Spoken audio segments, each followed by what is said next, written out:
You see this very one now, this very one that Starmer is doing, we need to talk about it. This one that the government of British, we need to talk about it because NHS is in the heart of the whole of UK. The whole of British and the whole NHS is in the heart. NHS is as old as British.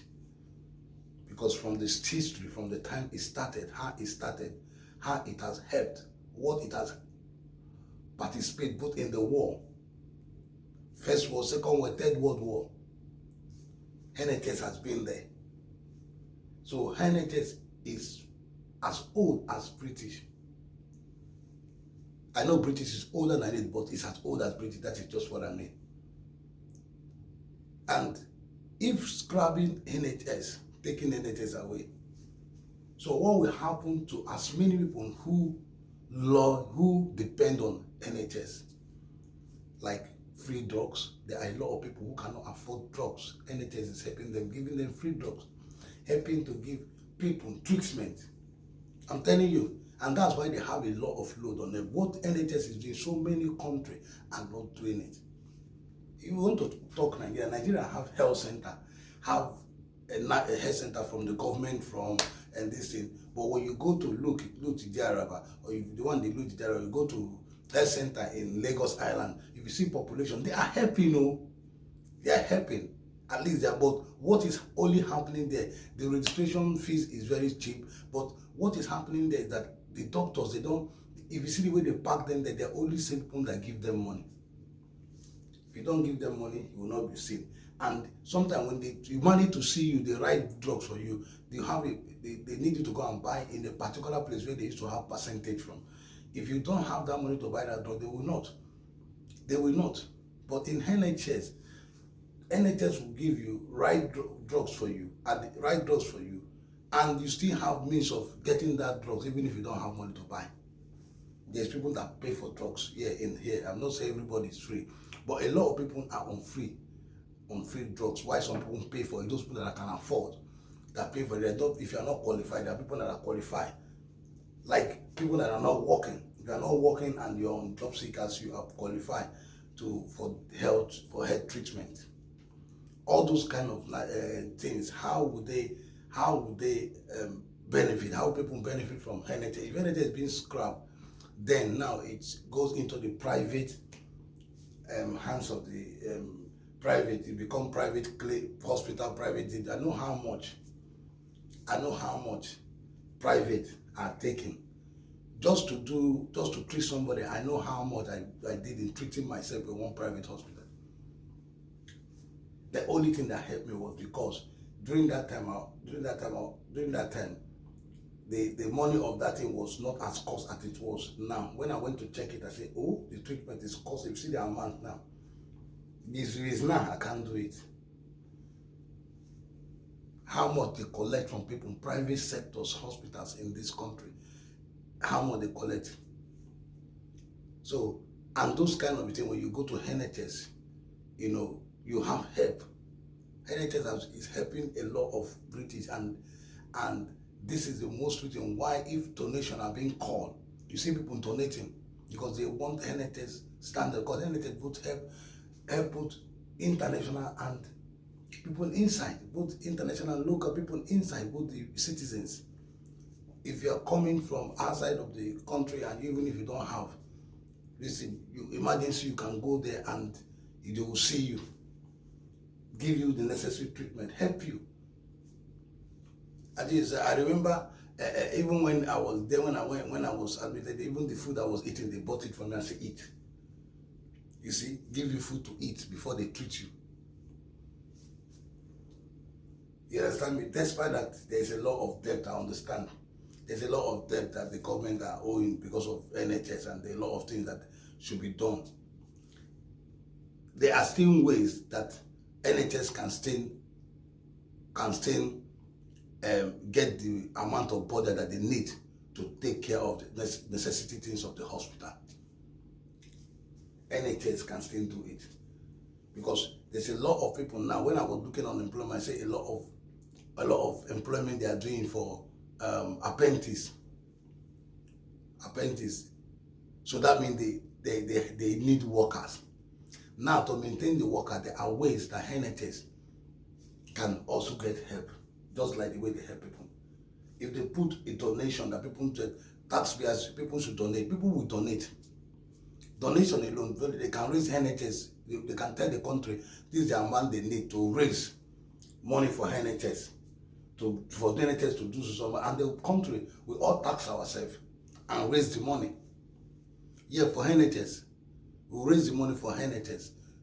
Put that money, that amount of money that they need, the whole country will tax themselves. Yeah, before each and everyone tax themselves, that money for NHS will be raised, and they will give it to NHS. NHS will use it to run the affairs of NHS. Then relieve the government from being trouble of how they will manage NHS. This can be done. This way, they can keep NHS on and on and on and on and on, running and helping the people. But if NHS is going to be scrapped, it's going to affect a lot of things. And I know, even me myself, it's going to affect me. It's going to affect a lot of families. It's going to affect a lot of people's life. And a lot of people see that have been hearing this thing, they have been scared because there's people that the kind of healing they have, their life is in that. It's not like their life is in the hand of NHS, but if NHS go, their life they might go to, their life might end because they are connected. They have to be, if they don't take this medication, and this they can't afford it, some of them, so it is given to them free so that they can keep living.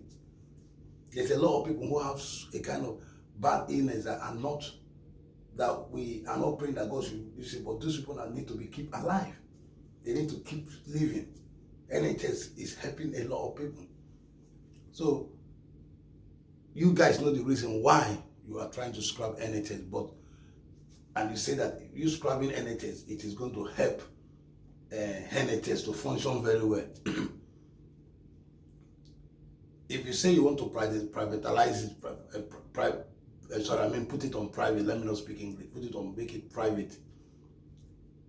If you private NHS, it is going to affect people too, because now it's on private. Because it's on private, people now will need to be paying money. People will need to be paying because it's no longer under the hands of, except the government want to do it in a way and make it a private, make it private. Then all those people that are gaining directly from them, that they treat because of their medical health, they treat them, they are getting support direct from them. Then the government will have a way of supporting them so they can pay NHS directly, so that NHS can take care of these people. If this is hard, but I don't see how it will. I don't know whether in the long run it might be difficult for the government to be carrying on because of the expenses and the charges that will be coming from NHS. Because I know how the government are passing through the caring sectors, people that they take care of, the old people that they take, elderly people that they take care of. I know how much they pay, social service pay to carers, to care homes for each resident, each person. Now how much for one person to be taken care of. I know how much, and it's not easy. It's not really easy for one person alone to take care of them, to do this thing. I know how much they pay. So if they will look into all these things and see that it should be better for the nation to be contributing to NHS, donate for NHS. After all, they have GoLoanMe.com, or what they call it. Is it GoLoanMe? I don't know what they call it. You understand me?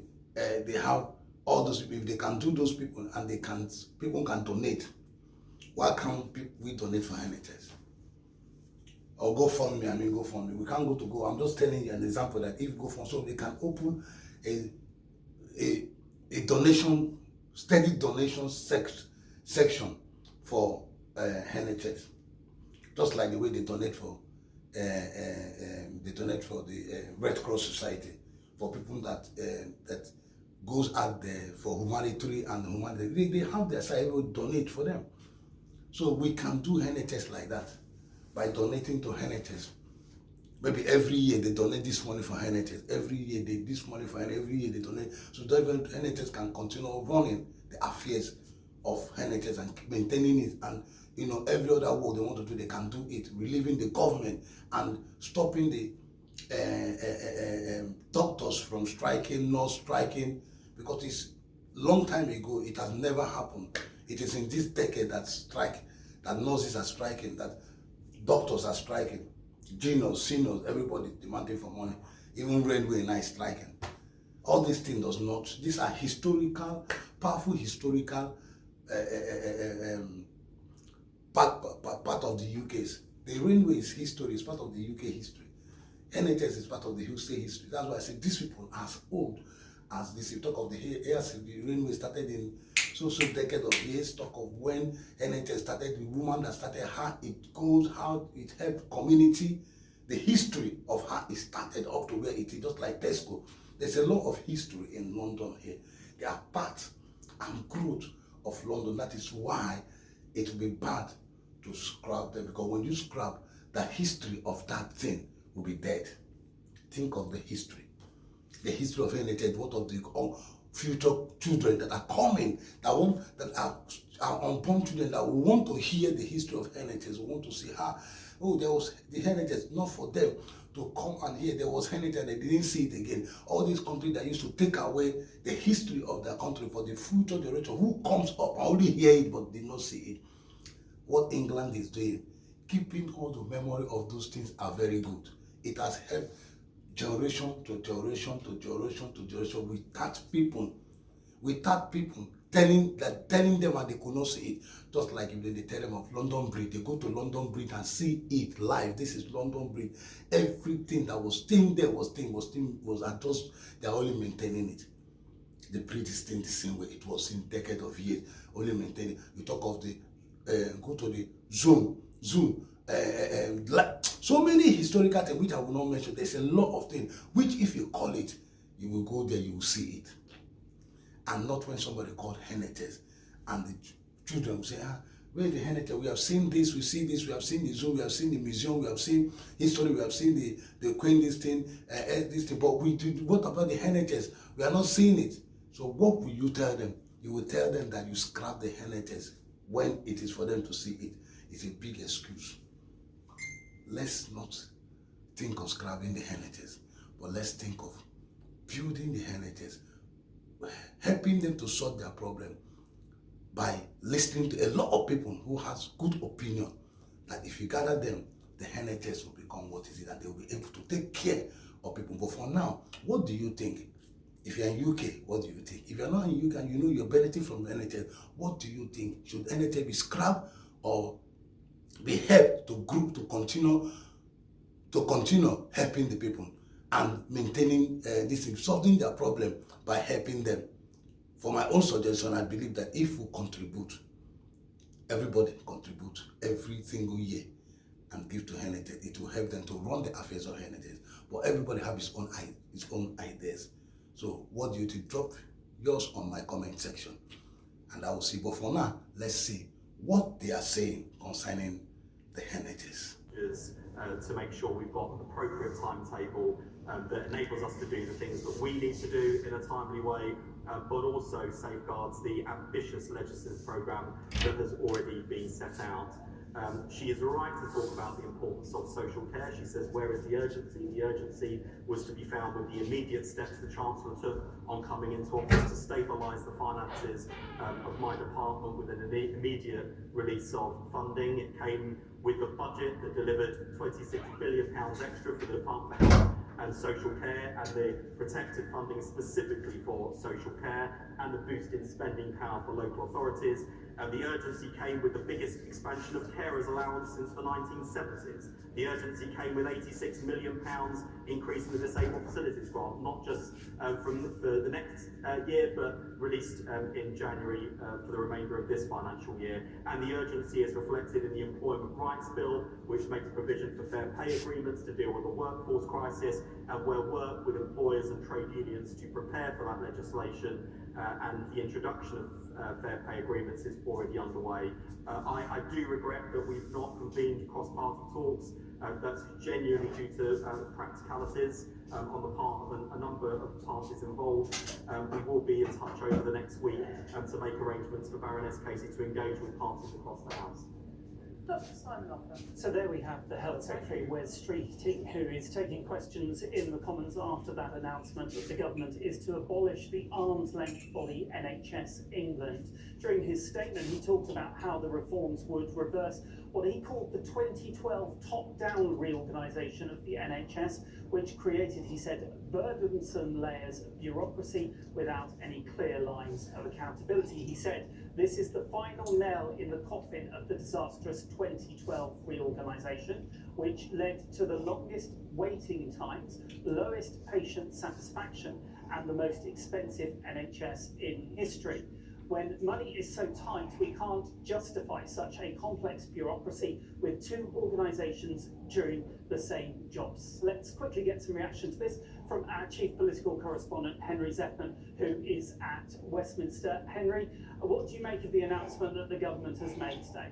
Is hugely significant. I think is one of the biggest political decisions that this government has made since it came into office 8 or so months ago. But it is also a big administrative to continue helping the people and maintaining this, solving their problem by helping them. For my own suggestion, I believe that if we contribute, everybody contribute everything we need and be to help them, to help them to run the affairs of everybody have his own ideas. So what do you think? Talk, just for my comment section, and I will see. But for now, let's see what they are saying concerning the NHS. It's a big, bold decision by this government, and they say they want it done within 2 years. So lots of people will be watching very closely for how smoothly or otherwise, perhaps, that process goes. Okay, Henry, just stay with us, because at this point we have to say goodbye to viewers who are on BBC Two, but a reminder that you can get much more on what has been announced by the Health Secretary, Wes Streeting, in the House of Commons in the last few minutes on the BBC News website and app, and there will of course be more